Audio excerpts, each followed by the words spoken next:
આપણું જે કામ છે, તો કામ માટે એટલે કે આપણો જે વ્યવસાય છે, જે આપણું કાર્ય છે, એની માટે આપણે કેવા વિચારો કરવાના? તો બહુ જ સરસ બધા ઘણા યંગસ્ટર્સ તમે અહીંયા બેઠા છો. બિલ ગેટ્સનું જીવન ચરિત્ર છે, business at the speed of light. એમને લખ્યું છે કે the secret of my success is a culmination of three things. First, determination, કરવું છે. Second, intense hard work, જબરજસ્ત પ્રચંડ પુરુષાર્થ. And third, acceptance of the ideas of others. આ બહુ વાંચવા જેવું પુસ્તક છે. બીજું એક સરસ પુસ્તક તમને સજેસ્ટ કરું છું. આ એટલા માટે કે અહીંયા બેઠેલા છો એ બધાને મારે સજેશન છે. At least if not more 20 minutes of good reading a day will make you up. 20 minute તો સદવાંચન કરવું જ જોઈએ. લીલું બટન જે વોટ્સએપ, એ તમે માનો છો કે આ 2 બટનમાં તમારી આખી જિંદગીનો સંપૂર્ણ સમય 80 વર્ષ ખાઈ જવાની તાકાત છે? You have to restrict yourself. કારણ કે જે થ્રો કરે બધું જોવું, આપણને બધાને અનુભવ છે કે લાલ બટન એક વાર અડીએ પછી બીજી વાર અડધા કલાક થઈ જાય.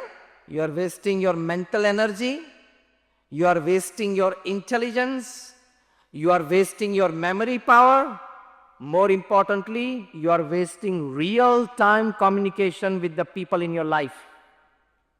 એ સૌથી મોટું નુકસાન છે તમને.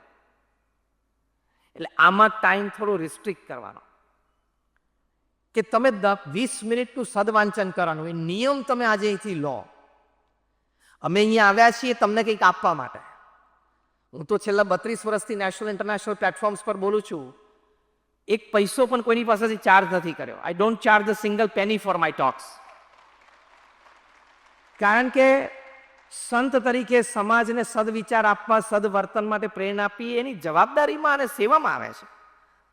અહીંયા પણ આજે હું આવ્યો છું. I have not charge a single penny. અને આજે મારો આ બીજો ઇવેન્ટ છે. આજે સવારે મેં ગોંડલમાં ઇવેન્ટ કર્યો, 4 કલાક ટ્રાવેલ કરીને અહીંયા આવ્યો. હવે અહીંથી સીધો ફંક્શન પતાવીને એરપોર્ટ જઈને બપોરે 3 વાગે એક સ્ટાર્ટઅપ બહુ જ મોટો કોન્ક્લેવ સુરતમાં છે, હું 3 વાગે સુરત બોલવાનો છું. અને એ ફંક્શન પતાવીને સાંજે 7:30 વાગે રાજકોટમાં IMA ફંક્શનમાં બોલવાનો છું. એટલે અમારો તો સંતનો ધર્મ છે કે સદભાવથી તમને સારી વાત કરવી, એટલે નિસ્વાર્થ ભાવે તમને વાત કરીએ છીએ. 20 મિનિટનું સદવાંચન, મહાપુરુષોનું જીવન ચરિત્ર અથવા સોશિયલ રિલેશનશિપ્સ બેટરમેન્ટ, મેનેજમેન્ટ, આના પુસ્તકો તમારે વાંચવા જોઈએ. તમારી ઉંમર 40 વર્ષની પૂરી થાય પહેલા તમે સારા 200 પુસ્તકો ન વાંચ્યા હોય, it doesn't make up your mental ecosystem. હું તમને એક નવો વર્ડ આપું છું, મેન્ટલ ઇકોસિસ્ટમ તમારી બિલ્ડઅપ જ ના થાય. તમને વિચારોની સમૃદ્ધતા જ બિલ્ડઅપ ના થાય. તમને પ્રોબ્લેમનું એનાલિસિસ કરવાની શક્તિ જ પ્રગટ ના થાય. નાના પ્રોબ્લેમમાં તમે ગભરાઈ જાઓ. મીટિંગમાં તમારો મુદ્દો રજૂ કરવાનો હોય તો how to place it, at what time to place it, in what words to place it, આની ક્લેરિટી જ ના આવે. તમારા ઇન્ટરેક્શન્સ વિથ પીપલ, તમે લોકોને મળો, બિઝનેસ મીટ હોય, સોશિયલ મીટ હોય, ફ્રેન્ડશિપ મીટ હોય, એમાં કેવી રીતે presenting your self, how to know and express body languages, how to know and express facial expressions, આ બધી વસ્તુમાં તમે માહેર થઈ જ ના શકો. આ વાંચનથી જ થશે, યુટ્યુબથી નહીં થાય, પિક્ચરો જોવાથી નહીં થાય. Concrete reading. એટલે બીજું એક સરસ પુસ્તક તમને યંગસ્ટર્સને આજે આપું છું, which will change your thinking. જો 80ના દાયકા સુધી, એ પુસ્તકનું હમણાં નામ આપવું પહેલા એની બ્રીફ બાંધું છું. 80ના અને લગભગ 90ના દાયકા સુધી વિચારો એમ હતા, અને સમાજમાં પણ એવું જોવા મળતું કે જેની પાસે રિસોર્સિસ હોય એ લોકો કામ કરી શકે અને અચીવ કરી શકે. પછી એ મની રિસોર્સિસ હોય, મેન રિસોર્સિસ હોય, પ્લેટફોર્મ્સ હોય, સિસ્ટમ્સ હોય. After the 90s, the scenario changed in the market. People came to know that sometimes people with lesser or no resources, they have started becoming achievers. એવું જોવા મળ્યું, especially Silicon Valley માં, કે જેની પાસે ઓછા રિસોર્સિસ હતા એવા લોકો પણ અચીવ કરવા માંડ્યા. એટલે બહુ જ વિદા થઈ મેનેજમેન્ટ ગુરુઝને કે આવું કેમ બને. આપણે તો એવું માનતા જેની પાસે વ્યવસ્થા તંત્ર હોય ને શક્તિ બળ હોય ને ધન બળ હોય એ લોકો જ અચીવ કરી શકે. કાંઈ નથી, એ લોકો અચીવ કરે છે. A lot of research into this, it came down to a conclusion કે whether you have resources or not, the principal factor that defines your success is your attitude. તમારો અભિગમ. તમારા જીવનમાં જે ઘટનાઓ બને છે, તમારા જીવનમાં જે લોકો આવે છે અને જાય છે, રોજિંદા વ્યવહારમાં જે નાના નાના પ્રસંગો બને છે, એને તમે કઈ દ્રષ્ટિથી મૂલવો છો, કઈ દ્રષ્ટિથી જોવો છો. What happens with you is 10%. How you take it in your life is 90%. જીવનમાં ઘટના તો પોઝિટિવ નેગેટિવ ઘણી બધી બને, એ આપણા હાથની વાત નથી. It's happening is only 10% impact on your life. એ ઘટનાને તમે તમારા જીવનમાં કેવી રીતે સ્વીકારો છો એની ઇમ્પેક્ટ 90% છે. એટલે એટીટ્યુડ ઇઝ એવરીથિંગ એ પુસ્તક જેફ કેલરે લખ્યું. 400 થી 500 જેટલા સક્સેસ માટેના પુસ્તકો વાંચ્યા. More than 2,000 articles on success એમણે વાંચ્યા. Equally articles on failures વાંચ્યા. More than about 2,000 hours of audio programs એમણે સાંભળ્યા. He interacted with more than 300-500 people, both failures and successes. એની પરથી એમણે આ પુસ્તક લખ્યું છે. એટલે આવા સારા પુસ્તકો એમના પંખા નીચે બેસીને ઇમેજિનેશનથી નથી લખાતા. It has concrete homework behind it. It has tremendous research behind it. Are you getting what I'm talking? એવા પુસ્તકો તમે એક વાંચો ને, that is, it has the power to create your life. તો attitude is everything. જેફ કેલરનું બહુ જ સરસ પુસ્તક છે. આ પણ તમે ઘણા બધા યંગસ્ટર્સ બેઠા છો, who are the future of the country and the society. આવું તમે વાંચો. It builds up your mental ecosystem. Then you start thinking different. અને જ્યારે તમે જુદું વિચારવા માંડો, જુદું થવા માંડે. જો 80 અને 90 ને 2000 સુધી ટેસ્ટ પ્લેયર્સ અને ક્રિકેટ પ્લેયર્સ, બેટ્સમેન માત્ર ને મનમાં શું હતું કે ભાઈ અઘરા બોલ આવે, બોલર્સ ડિફિકલ્ટ બોલ્સ નાખે તો ડિફેન્ડ કરવા અથવા છોડી દેવા, અને લૂઝ બોલની રાહ જોવી અને પછી સ્કોર કરવું. This was the mentality. IPL changed the mentality. IPL started believing and made batsmen believe every ball can be hit. Attitude. એટલે ગવાસ્કરના જમાનામાં એમ મનાતું હતું કે ભાઈ અઘરા બોલને છોડી દેવા અથવા ડિફેન્ડ કરવા અને લૂઝ બોલની રાહ જોવી અને પછી રન કરવા. IPL changed the attitude. Every ball can be hit. અને 20 ઓવરમાં 277. What is 277 in 20 overs? Unbelievable. તમે લોકો ઘણા બેઠા તો 1975 નો પહેલો વર્લ્ડ કપ જોયો નહીં હોય અથવા સાંભળ્યો નહીં હોય. એ વખતે તો ટીવી નહોતા ઇન્ડિયામાં, એટલે અમે પણ રેડિયો ઉપર સાંભળતા હતા. 1975, 1979 નો વર્લ્ડ કપ. 83 ના વર્લ્ડ કપ વખતે ટીવી આવ્યું એટલે આપણે કપિલ દેવને વર્લ્ડ કપ પકડતા જોયા. પણ 75 ને 79 ના વર્લ્ડ કપમાં તો 60 ઓવર્સની વન ડે ઇન્ટરનેશનલ હતી. 50ની નહીં, 60 ઓવરની. અને એમાં 250 રન થાય ને એટલે તો એમ થાય કે ઓહો જીતી જશે. હવે તમે કોન્ફિડન્સ આવી જાય. હવે તો 220 ઓવરમાં ડિફેન્ડ કરવા અઘરા પડે છે. Change of attitude. And that change was forget a loose delivery or a tough delivery. Decide every delivery can be hit. Finish. Started hitting. And તમારે બિઝનેસ નેટવર્કમાં નક્કી કરવાનું, forget circumstances, good or bad. Any circumstances is good for me to do business. થાય જ.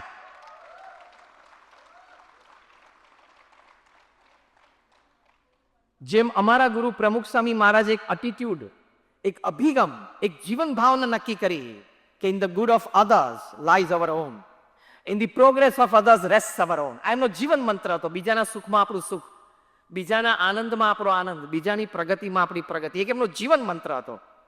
તો 5 ધોરણ ભણેલી આ વ્યક્તિ પ્રમુખ સ્વામી મહારાજ અંગ્રેજીનું એક વાક્ય ગ્રામેટિકલી કરેક્ટ ન બોલી શકે. Forget English, not even Hindi. પણ in a span of 45 years, એ પણ એમની ઉંમર 51 થી 95, એ 45 વર્ષમાં પ્રમુખ સ્વામી મહારાજે 1300 hospitals, hostels, schools, colleges, community centres, સંસ્કાર કેન્દ્ર, મંદિર અને અક્ષરધામ, વન મેન ઓર્ગેનાઇઝેશન ઉભા કર્યા. પ્રગતિ કરતા રહેલી પોતાના કાર્યક્ષેત્રમાં એ મનુષ્યનું ગૌરવ છે. એ ગૌરવ સાથે આપણે જીવવાનું. પણ એની પાછળ, એ વિચારની પાછળ ઇન્ટેન્સ હાર્ડવર્ક, જે બિલ ગેટ્સે લખ્યું છે, ઇન્ટેન્સ હાર્ડવર્ક, કઠિન પરિશ્રમનો કોઈ વિકલ્પ નથી. There is no escalator to success. It is always one step at a time. The heights achieved and kept by great personalities were not achieved by sudden flight, but they, while their companions slept at night, were toiling upwards. રાતોરાત મહેનત કરીને લોકો ઉપર પહોંચ્યા છે. એસ્કેલેટરથી કોઈ ઉપર જતું નથી. It is one step at a time. એટલે ઇન્ટેન્સ હાર્ડવર્કથી ગભરાવું નહીં, મૂંઝાવું નહીં. સવારે 8 વાગે એટલે મેદાનમાં આવી જ જવાનું. કઠિન પરિશ્રમ. પ્રમુખ Swami Maharaj at the age of 51 અમારી બીએપીએસ સંસ્થાના ગુરુપદે આવ્યા. હવે હું એમના સ્ટેટિસ્ટિક્સ બોલું છું, સાંભળજો, એટલે તમને બધા યુવાનોને અંદરથી ફાયર લાગશે. 51 વર્ષની ઉંમરે રિટાયરમેન્ટના પ્લાન્સ મનમાં શરૂ થઈ જાય. પ્રમુખ Swami Maharaj started his career at 51. 51 વર્ષની ઉંમર પછી એ દુનિયાના 18,000 ગામો અને શહેરોમાં 60 દેશોમાં જાતે ગયા. Intense travelling. લોકો એમને પત્ર લખતા વ્યક્તિગત પારિવારિક પ્રશ્નો માટે એવા 7.5 લાખ પત્રોના એમને લેખિત જવાબ આપ્યા. At an unbelievable average of reading and answering more than 50 letters a day without a Sunday for 45 years. રોજના 50 પત્રોના રિસ્પોન્સિબલ આન્સરિંગ. આ બધું પેરેલલ કરું છું, કોન્કરન્ટ. 51 થી 95 વર્ષની એમની ઉંમર આ બધું કોન્કરન્ટ ચાલે છે. ત્રીજું, he personally visited 3.5 lakh homes, offices and factories. 45 વર્ષ સુધી રોજ, અત્યારે જે અમે તમારી ઇવેન્ટમાં આવ્યા, રોજ 1 કે 2 ઇવેન્ટમાં એમને હાજરી આપી. સાથે સાથે 1300 સંસ્થા ઊભી કરી. અમારા જેવા 1100 સંતોને દીક્ષા આપી અને 80,000 નો વોલેન્ટિયર ફોર્સ ઊભો કર્યો. These are all statistics after the age of 51. આમાંથી કોઈ પણ એક સ્ટેટિસ્ટિક્સ આપણે જીવનમાં પૂરો કરવા જોઈએ એટલે આપણું જીવન પૂરું થઈ જાય. તો how did he manage it everything together? એની પરથી આ પ્રેરણા લેવાની. If you decide, you can.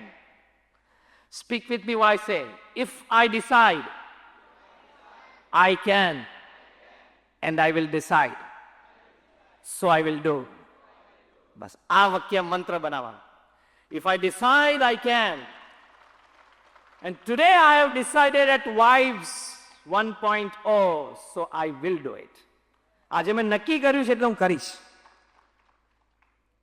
અને India is the youngest country in the world.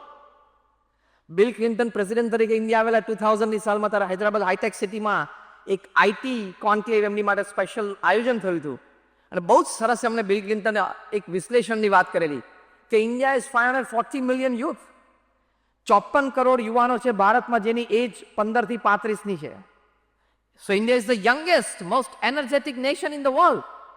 આટલું બોલીને બિલ ક્લિન્ટન બોલેલા, forget 8 hours, forget 6 hours, even if this 540 million youth, they work sincerely for 4 hours a day, nobody can stop India from becoming a superpower and a developed country. જે આપણા માનનીય પ્રધાનમંત્રીશ્રીનો સંકલ્પ છે કે 2047 સુધીમાં ભારતને વિકસિત દેશ જોવો છે. કદાચ અમે તો નહીં હોઈએ એ વખતે, પણ તમે બધા ઘણા યંગસ્ટર્સ બેઠા છો, એ જોશો તમે. એટલે આજે આપણે ભેગા થયા છીએ. વિકસિત ભારત બનાવવું એ તમારી જવાબદારી છે. વિશ્વગુરુ ભારત બનાવવું એ અમારી જવાબદારી છે. એટલે આપણે સાથે આવ્યા છીએ આજે. We have come together today for this. અને એ હેતુ છે આપણા આ વાઇબ્સ 1.0 નો. એટલે વર્ક આવે ને ત્યારે હંમેશા આ એટીટ્યુડ રાખો, દેટ ઇઝ થિંકિંગ ડિફરન્ટ. પ્રમુખ સ્વામી મહારાજ એક વાત બહુ સરસ કરતા કે આ કામ હું 1 મિનિટ પછી કરું એ વિચાર આવે ને એ પણ આળસ. આ એમની વ્યાખ્યા હતી. પ્રમુખ સ્વામી મહારાજને ડેન્ટિસ્ટ પાસે અપોઇન્ટમેન્ટ હતી મુંબઈમાં. દાદરથી પરેલ સુધીનો 20 મિનિટનો રસ્તો હતો. એ 20 મિનિટમાં એમને ગાડીમાંથી કાચમાંથી એક પણ વાર બહાર જોયું નથી. He had a heap of letters on him. એ વાંચતા રહ્યા. આ એમનો પ્રસંગ એમની 78 વર્ષની ઉંમર હતી ત્યારનો કહું છું, 78. ડેન્ટિસ્ટની ચેર ઉપર બેઠા ત્યાં સુધી લેટર એક વાંચી લે, અટેન્ડન્ટને આપી દે, બીજો વાંચી લે આપી દે, ત્રીજો વાંચી લે આપી દે. ડેન્ટિસ્ટની ચેર ઉપરથી ઉભા થયેલા પાછા લેટર્સ છેક દાદર BAPS મંદિર સુધી પહોંચ્યા ત્યાં સુધી. હી રેડ મોર દેન 45 લેટર્સ. અને સાંજે પછી એમને એટેન્ડન્ટ એટલું જ કહેવાનું, પેલા નડિયાદથી પ્રકાશભાઈનો લેટર હતો ને આ વાત હતી, તો પેલા કે આ ઉત્તર લખી નાખો, હું સહી કરી દઈશ. એ 45 નું કન્ટેન્ટ પાછું યાદ હોય at the age of 78. That is your involvement in your work. That is, you have made yourself one with your work. Only then it is possible. Am I right or wrong? You have made yourself one with your work. એ થઈ શકે છે. Get immersed into it. એટલે પ્રમુખ સ્વામી મહારાજની આ વ્યાખ્યા કે આ કામ હું 1 મિનિટ પછી પણ કરું એવો વિચાર પણ આવે ને, એ આળસ છે. એટલે કોઈ દિવસ ઓફિસમાં સવારે 11 વાગે બેઠા છીએ, શું કરવાનો તને, હાથ પોળા કરીને તું આળસ ખાય છે, ઓફિસમાં બેઠા છીએ એમ બોલે છે, તે ડાગડીને પાણી લઈને ડૂબી માર. વર્ક ના હોય તો વર્ક જનરેટ કરવાનું, અને જનરેટ ના થતું હોય તો સારું પુસ્તક બાજુમાં રાખવાનું, વાંચવાનું ચાલુ કરી દેવાનું. Keep your mind engage, don't keep it idle. That is your attitude towards work. અને બીજો પણ એક એટીટ્યુડ છે થિંક ડિફરન્ટમાં ટુવર્ડ્સ યોર વર્ક. નીતિમત્તા અને પ્રામાણિકતાથી કામ કરવાનું, ચોરી નહીં કરવાની. દેશી ભાષામાં GST ને વફાદાર રહેવાનું.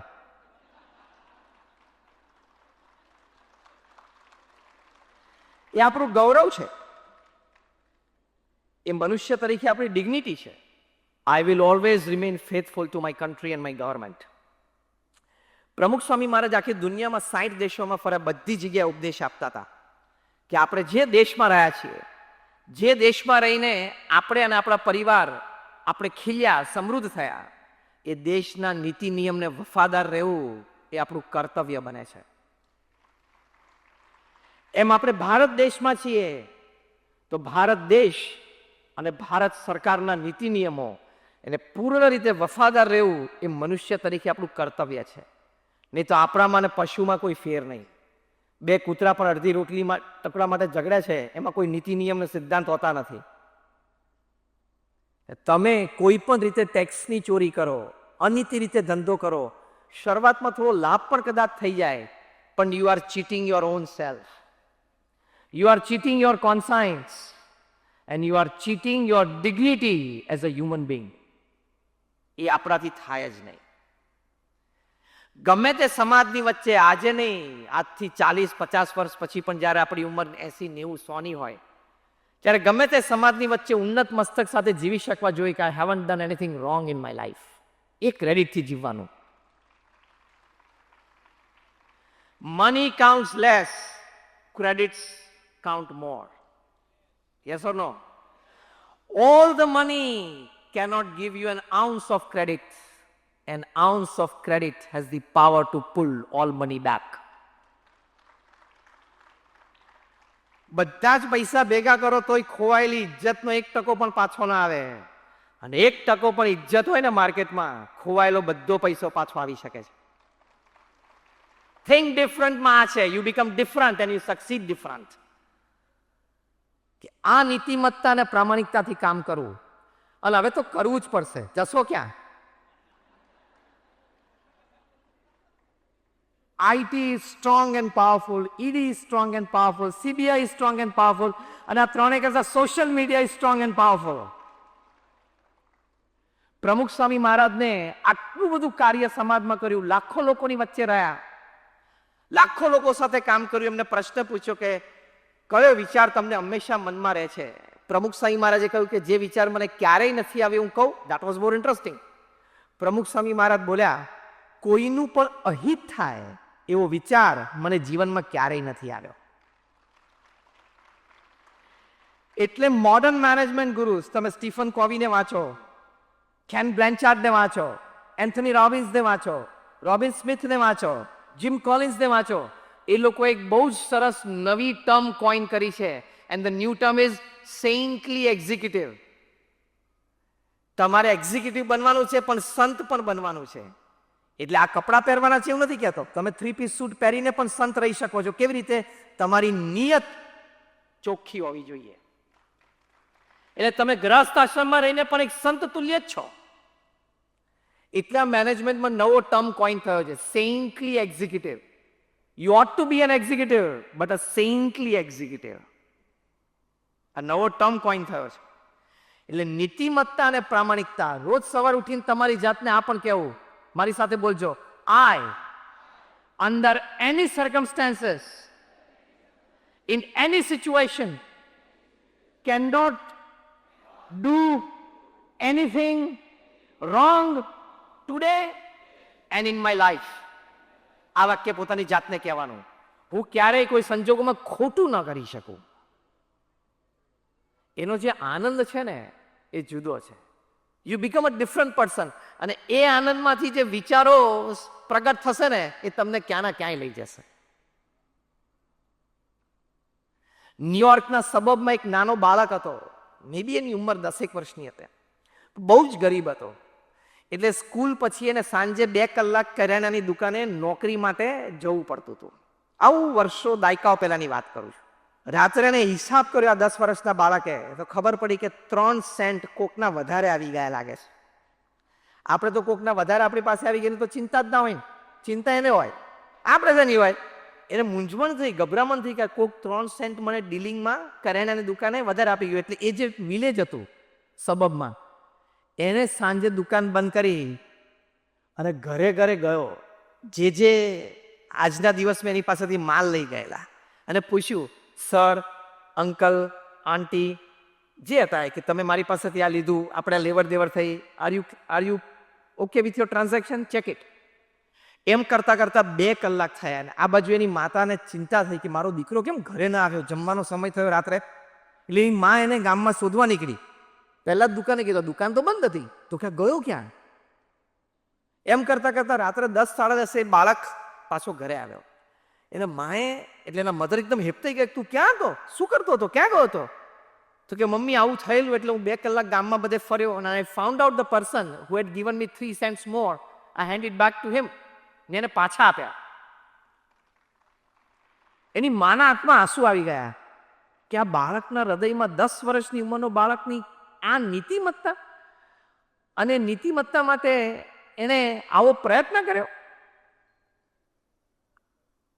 No doubt that little boy grew up to become the President of United States. I'm talking of Abraham Lincoln. તમારા હૃદયમાં નીતિમત્તા અને પ્રામાણિકતા હોય ને, કઈ કક્ષાએ તમે જઈ શકો છો ને એ કલ્પનાતીત છે. કઈ કક્ષાએ લોકો તમને મૂકી શકે ને એ કલ્પનાતીત છે. જૂન જુલાઈમાં ખબર પડી જશે. તમારા હૃદયમાં નીતિમત્તા અને પ્રામાણિકતા હોય તો તમે કઈ કક્ષાએ જઈ શકો છો અને લોકો તમને કઈ કક્ષાએ મૂકી શકે છે એ કલ્પનાતીત છે.